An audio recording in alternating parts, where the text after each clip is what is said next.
e tem um nome interessante chamado The Wrong Type of Crisis. Ele mesmo diz, a gente previu a crise externa, explodiu aqui dentro, uma coisa completamente diferente. Então está todo mundo meio surpreso. Eu não quero discutir teorias estranhas sobre o que ia acontecer hoje, etc. É melhor falar disso, como a maioria fala do dólar, na próxima discussão. Mas eu queria discutir hoje os problemas das interpretações que eu gosto do processo, e de como elas não dão conta, nem a minha, que está no livro, desse agravamento espetacular da crise a partir de setembro. E a maneira, acho que dá para organizar isso, sem tirar o mérito, porque as pessoas fizeram como eu espero que tenha algum valor no que eu fiz. Eu queria distinguir entre uma explicação da tendência de longo prazo, do ciclo econômico recente, 2000 a 2000, e da crise, no sentido, não da crise financeira que começa em 2007, mas da crise real do lado produtivo e econômico, que só começa a valer nos Estados Unidos, sempre nos Estados Unidos, em setembro, outubro de 2008. Por que? Então eu chamo de ciclo, o processo, tendência, digamos, nas últimas décadas, o ciclo datado de 2001, mais ou menos, a 2008, e a crise outubro, novembro, para cá, essa confusão, se quiser, de 15 de setembro para 2008 para cá. Aí, vamos começar da parte de tendência, sabe? Que tem não só no meu artigo do livro, que está no castelhano, pirata. Nosso pirata aqui, do meu capítulo, está no blog do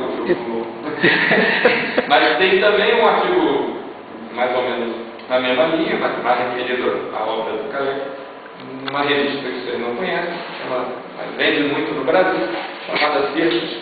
Naquele artigo ali, os trabalhadores gastam o que não é. E essa interpretação, que é muito da tendência, que é muito próxima, que eu tenho no livro,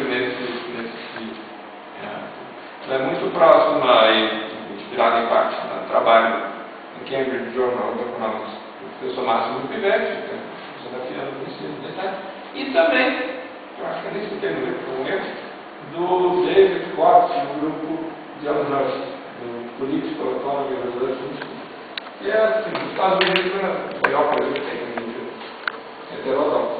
Os caras meio marxista, meio keynesiano, e em coisas aplicadas tem coisas muito interessantes. Essa linha, simplificadamente, diz que nos Estados Unidos tem havido uma coisa que é pouco conhecida, uma tendência nas últimas décadas de crescimento baixo, não alto, ao contrário do que você diz. E cada vez melhor, cada ciclo cresceu menos de média.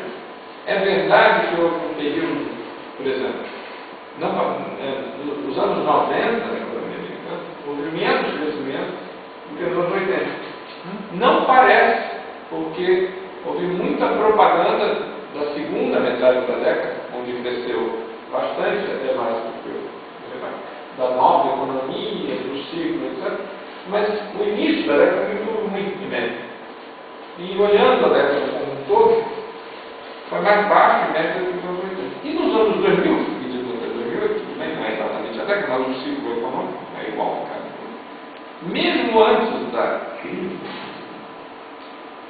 até estende isso até 2007 sem pegar essa aceleração. Então, em média, tem crescido cada vez menos. Como, com frequência, outros países crescem menos ainda,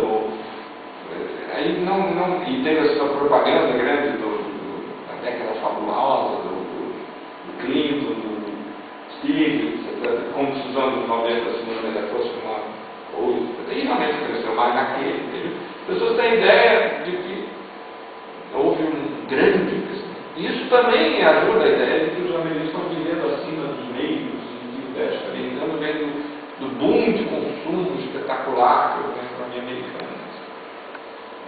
Não foi nada disso. O consumo cresceu nesse período períodos todos, perguntando, não cresceu mais do que nos ciclos anteriores.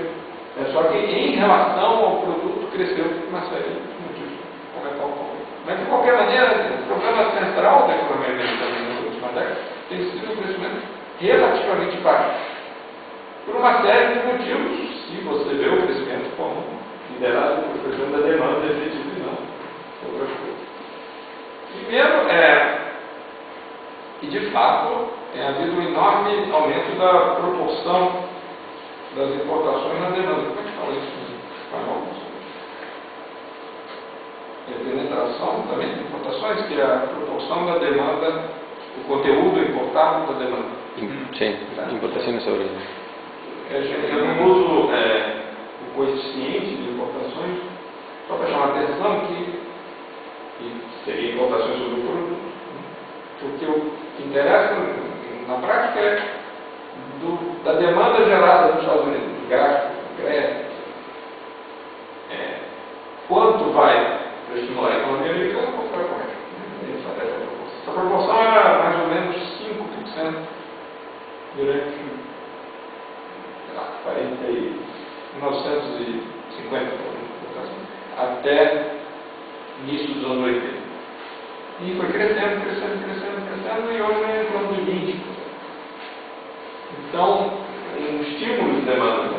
Eles gastam $1 antes dos anos 70, gerava $1, gera 95% de demanda efetiva nos Estados Unidos. Agora gera 80%. Então, naturalmente, você precisa de mais estímulo de demanda para o mesmo crescimento, ou, se tiver o mesmo estímulo de demanda, cresce menos. A outra coisa que aconteceu, muito importante, é que realmente depois do início dos anos 90, fim da Guerra Fria, apesar de levou a uma queda grande do crescimento do gasto público, que nos Estados Unidos, obviamente, é muito influenciado pelo crescimento do gasto militar. Tomem cuidado com as realidades para isso, porque os números do gasto militar americano são subestimados. Por exemplo, na página das contas nacionais, existe lá, do BEP, Bureau Economic gasto militar, gasto federal, gasto das outras unidades, e tem militar, não militar, defesa, não militar. Mas no não militar estão os salários. Os salários dos soldados. Militar ali é só o investimento em equipamentos, tem uma série de outras, previdência dos veteranos, nada disso está no militar. Então, a proporção do gasto americano que é gasto militar, isso diretamente para o soldado, é muito maior. Já é ruim, o central maior do mundo, disparado, já é maior que a soma de vários outros juntos, medido no sentido estrito.